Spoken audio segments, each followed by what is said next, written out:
Welcome into Weather Nation as we take you to Bristol, Tennessee, and you can see heartbreaking scenes earlier from flash flooding. Heavy rain across the area. In fact, in the Nashville area, we had just over 7 inches of rain in 24 hours, and unfortunately impacting homes, businesses, causing more than 100 people having to be rescued from the quickly rising waters. And unfortunately, it is going to take some time before we start to see the water levels recede. You can see right here behind me on the rainfall accumulation map where we've seen some of the most significant flooding already. But as we go into the northeastern part of the state, that is where Eli Bray joins us. And Eli, you've seen the flooding from back in 2010 across the state, but you're saying that this is even worse when it comes to the flash flooding that's already occurred.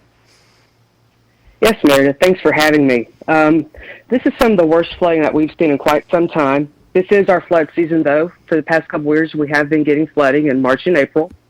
But one of the things that made this particular event worse is that it came quickly. Usually it takes just a couple days. We have a few rounds of rain that in a period of 1 to 3 days that come through.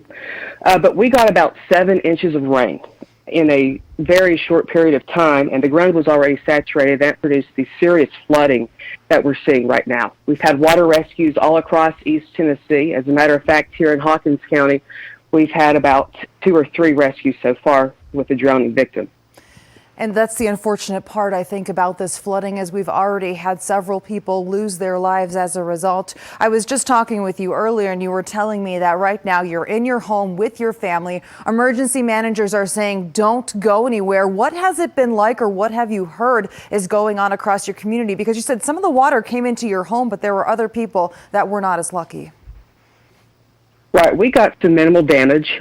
Just the kitchen floor is a bit warped, but right now we're lucky to still have our home. We can still live in it. But up in Kingsport, there has been some evacuations that have taken place. The North Fork Holston River has gotten so high, it's almost in its moderate flood stage, that 12 people had to be evacuated from an apartment complex. It's always so sad to hear when people feel that they're safe, but then those water levels, as we saw, and you can see here in the video, rise so quickly to the point that you have to get to higher ground. From living in the area, from knowing some of the local roads and some of the local spots where the elevation changes quickly, do you have any advice to some of your fellow neighbors that may not know what's going on but are now starting to get that first understanding of what's happening in some of these communities? This is a very serious situation, and I believe what people need to know is what you all always preach: turn around, don't drown. It may look like that it's only a couple inches deep. Don't chance it. Please don't chance it. We don't want to have any more deaths than we have to.